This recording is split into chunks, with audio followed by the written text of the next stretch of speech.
symbol of death and destruction for so many decades. To legalize relations with Israel, they said, to prevent Israeli annexation of the West Bank.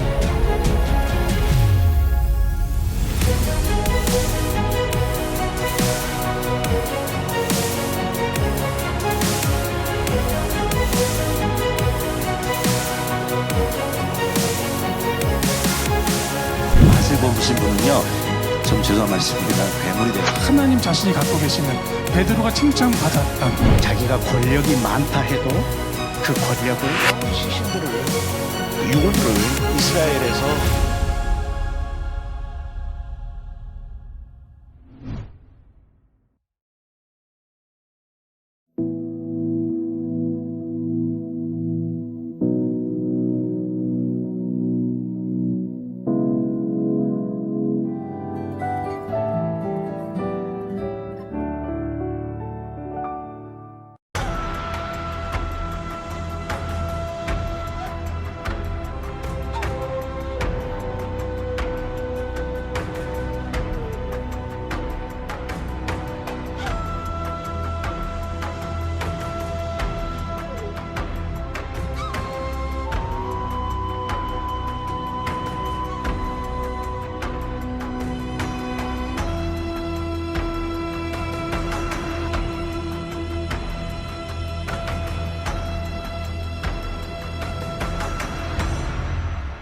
Hi everyone, I'm Ron Cantor, and now this model right here is a picture of what's called Mount Moriah. And the foundation stone of Mount Moriah is the very place where Abraham sought to sacrifice Isaac, literally right here.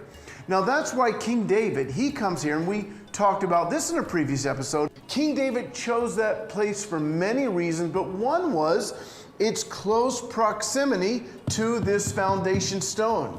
And then it was his son, Solomon, that would come and he would build the first temple.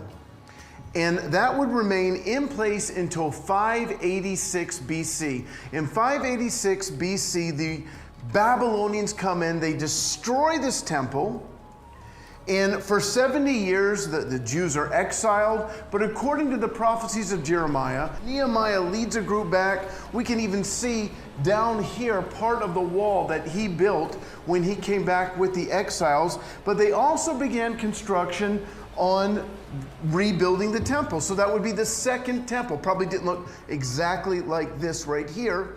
Well, fast forward about 400 plus years to a guy by the name of Herod the Great. He was an amazing architectural visionary. And what he wanted to do was to make a wonder of the world where the Jewish temple would be. And so this area right here, if you remember, we looked at a massive rock, 1.2 million pounds the other day, 40 feet long. He probably got that from this area here, because what he did is he carved out this northern area here, and he made basically what would be a container. Now, in this container, he built what is called, what we know as the Temple Mount. And on top of the Temple Mount, obviously, he built the temple. And this is what it would have looked like. And in 70 AD, this structure was completely burned by the Romans, by General Titus. And so this is now gone. And then a few hundred years later, there is a fellow by the name of Muhammad, starts a new religion called Islam. They decided that they're going to build their own monument on that very same foundation stone where there once was the temple, where Isaac once was bound. And so they basically steal this area from the Jewish people and create what's called the Dome of the Rock, which is sadly still here today. It won't be forever, by the way. But this is the most recognizable photograph in Jerusalem, a Muslim monument. Now, for many years, this whole area was still a valley. So they built arches next to the Temple Mount. And then about 700 years ago, they established all these homes here, apartments and homes, and this is really the makeup of the old city today. Now, 150 years ago, these two British explorers, Charles Warren and Charles Wilson, probably about 10, 15 years apart, they began to explore underneath here, and that's when they found these arches. At that time, the Ottoman Empire said, no, that's enough, get out of here. They kicked them out. And then for about 100 years, nobody explored there.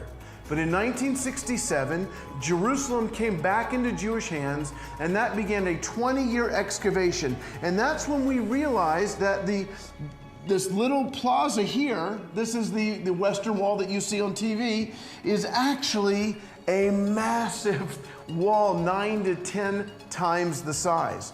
Now, of course, we know right here, this is a place that is going to have, once again, a temple will be rebuilt here. Sadly, it'll be the Antichrist temple, but it will be desecrated 3.5 years into his reign. But then ultimately, Yeshua comes back, and Yeshua becomes King of Jerusalem, King of Israel, and King of the nations. Shalom from underneath the old city of Jerusalem in the temple tunnels.